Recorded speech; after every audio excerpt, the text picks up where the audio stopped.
Hi, I'm Martin from Germany, as you can easily detect from my stupid accent. Many right things have been said about the euro problem today, and I better take this. Many good things have been said about the euro today. I completely agree with these things, and I also strongly believe that these problems are at the top of the problem hierarchy. So we have to solve the euro problem, and if we don't get that solved, there will be no such thing as a so-called social euro. But since we have already discussed these things in detail, I would like to spend a couple of minutes to talk about problems that are rooted not in the monetary regime, but in the political and judicial system of the European Union. Why? Because even if we get the euro problem solved, even if we establish a better currency regime in Europe and we break German mercantilism and therefore Germany's hegemony among Europe, even then European integration would still clash with what I call a social market economy. Why is this so? In principle, European integration could be a program for European-wide social harmonization. But with each round of enlargement of the European Union, the social protection systems and the industrial relations regimes inside the European Union have become more diverse.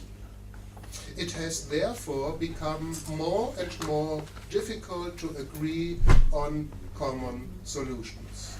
Today, these regimes are so difficult that I believe it just does not make any sense anymore to speak about social harmonization at the European level. I mean, a social security system that fits the needs of Sweden as much as those of Bulgaria. I mean, what is that? Yeah? It's far, far away. And this constellation will not disappear in the foreseeable future. But now we might argue that this is kind of sad for Europe, but not necessarily problematic for the social idea, because I mean the social security systems, they are all there. They are very diverse, yeah, but they are there in the member states. So the problem, it's not really a problem as long as the member states are able to maintain their market-restricting organizations, institutions, and practices. But these regulations increasingly clash with the Commission's and the European Court of Justice's interpretations of European law. Their activism, rather than the original wordings of the treaties, have provided European integration with a neoliberal twist. Why neoliberal? Because the strongest weapons that the Commission and the Court possess to push integration further are supranational competition law and the European fundamental freedoms. According to the Commission and the Court, everything that makes the transnational exercise of the fundamental freedoms less attractive can be declared an illegal restriction. And it is easy to see that this interpretation has huge policy implications and favors liberalization over social regulation. Most of you, I think, will have heard of the famous Laval and Viking rulings of the European Court of Justice. Yeah? This was a first warning signal 8 years ago, 10 years ago. Yeah? In these rulings, the European Court of Justice declared certain strike activities illegal.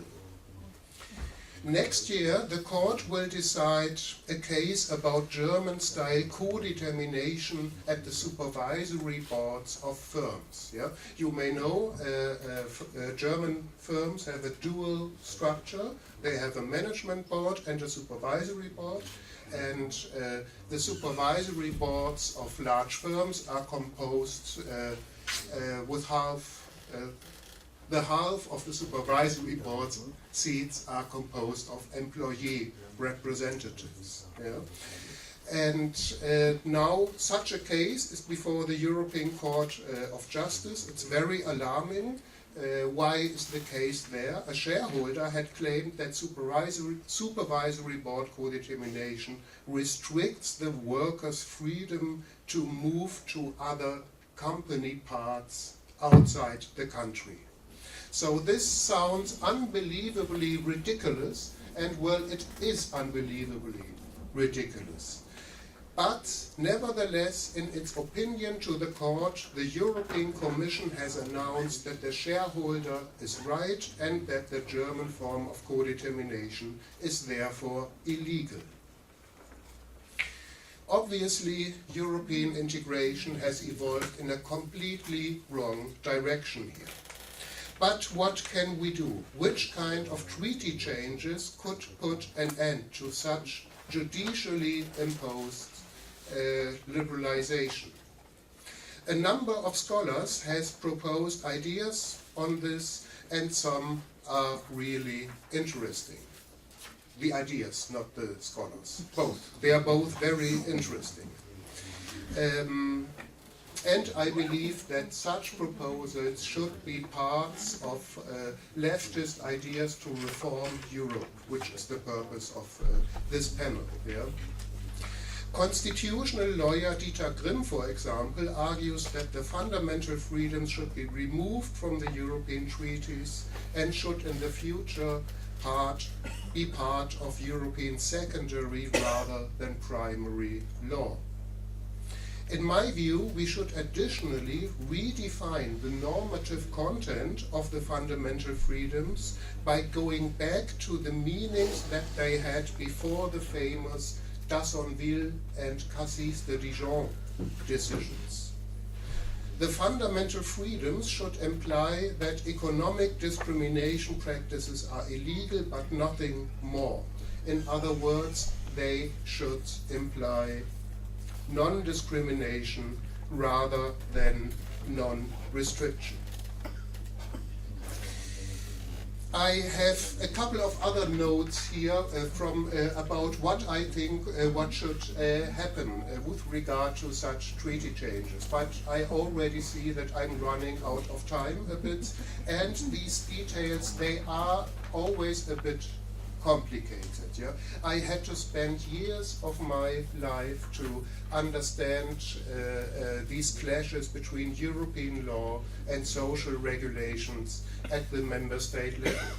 And anyway, the details are not the point here. The point is that while we are often in situations in which we do not have enough Europe, there are also constellations in which Europe has gone too far and in which we have to prevent Europe from going even further. Yeah? For most of you in this beautiful room, this may be a self-evident thing.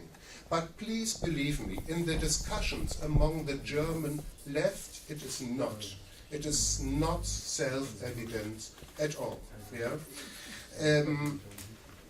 Many of them argue, okay, European integration sometimes hurts, that's the way it is, but by and large, more Europe is always a good thing that must not be criticized.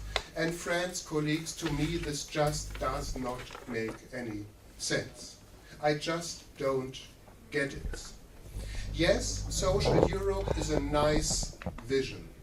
But as long as it's not there, we have to protect our respective social regulations against the European Commission and against the European Court of Justice.